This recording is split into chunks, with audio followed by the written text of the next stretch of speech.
America ने Iran की जौहरी तंसीबात पर हमला कर दिया। अमेरिकी B-2 बमबार तैयारों ने ईरान की फर्दो, नतंज और इस्फहान न्यूक्लियर साइट्स को बंकर बस्टर बम्स और टोमाहॉक मिसाइलों से निशाना बनाया। अमेरिकी सदर डोनाल्ड ट्रंप ने कहा कि बमों का पेलोड बुनियादी साइट फर्दो पर गिराया गया। अब अमन का वक्त है, इसराइल पहले से ज्यादा महफूज हो गया।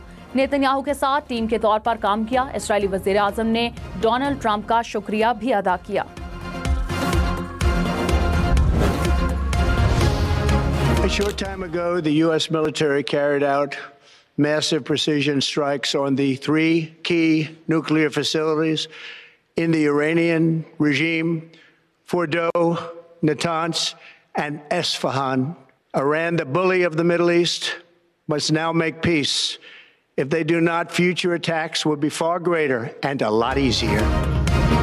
अमरीकी सदर डोनाल्ड ट्रंप ने कहा कि ईरान की यूरेनियम अफजूदगी की सलाहियत को तबाह करना और जौहरी खतरे को रोकना हदफ था। हमने ईरानी एटमी तंसीबात तबाह कर दी, फर्दो जौहरी प्लांट मुकम्मल तौर पर तबाह कर दिया। ईरान को अब अमन कायम करना चाहिए। अमन कायम ना किया तो मुस्तकबिल में ज्यादा मोहलिक हमले होंगे। ट्रंप की इसराइली वजीर आजम नेतन्याहू को मुबारकबाद।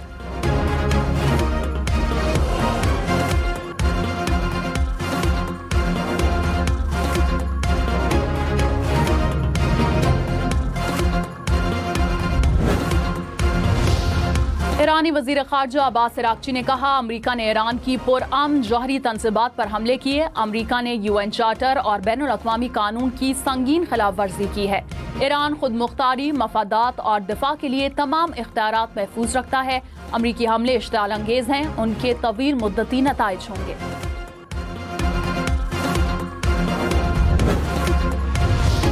इसराइली वजीर आजम नेतन्याहू ने कहा, अमरीकी हमलों ने तारीख का रुख मोड़ दिया। ईरान की जौहरी तंसीबात को तबाह करने पर डोनाल्ड ट्रंप का शुक्रगुजार हूँ।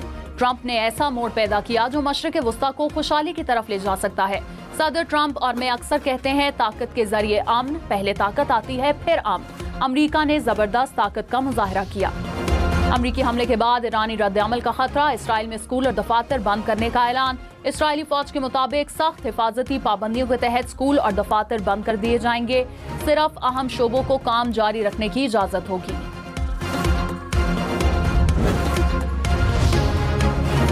अमरीकी सेनेटर बर्नी सैंडर्स ने ईरान पर हमले को गैर आईनी करार दे दिया। कहा, सदर ट्रंप को जंग के फैसले का इख्तियार नहीं, जंग का फैसला करना कांग्रेस का इख्तियार है।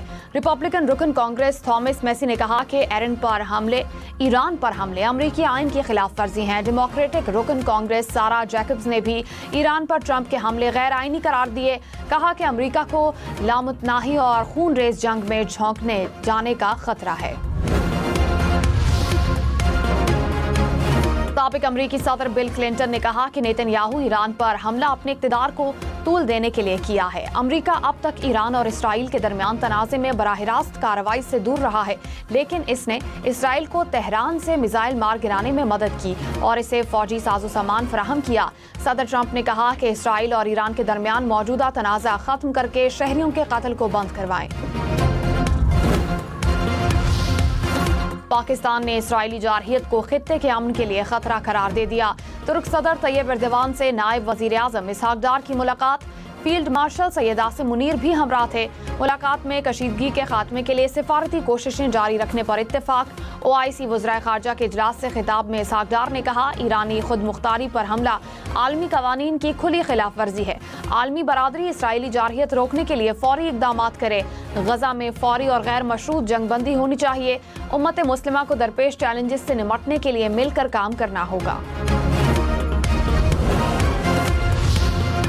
ईरानी सुप्रीम लीडर आयतुल्लाह खामनाई ने अपने मुमकिना जानशीन नामजद कर दिए। न्यूयॉर्क टाइम्स के मुताबिक मुमकिना जानशीनों में 3 सीनियर उलमा के नाम शामिल, आयतुल्लाह खामनाई के बेटे का नाम शामिल नहीं।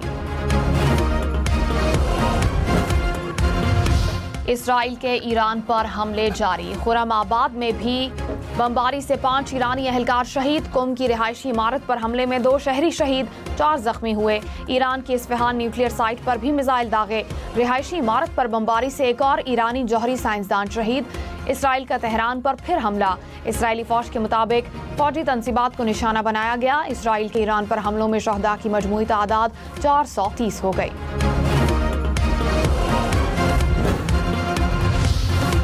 ईरान के इसराइल पर जवाबी हमले, तेल अवीव और हैफा में मिसाइल दागे, 3 इसराइल जख्मी।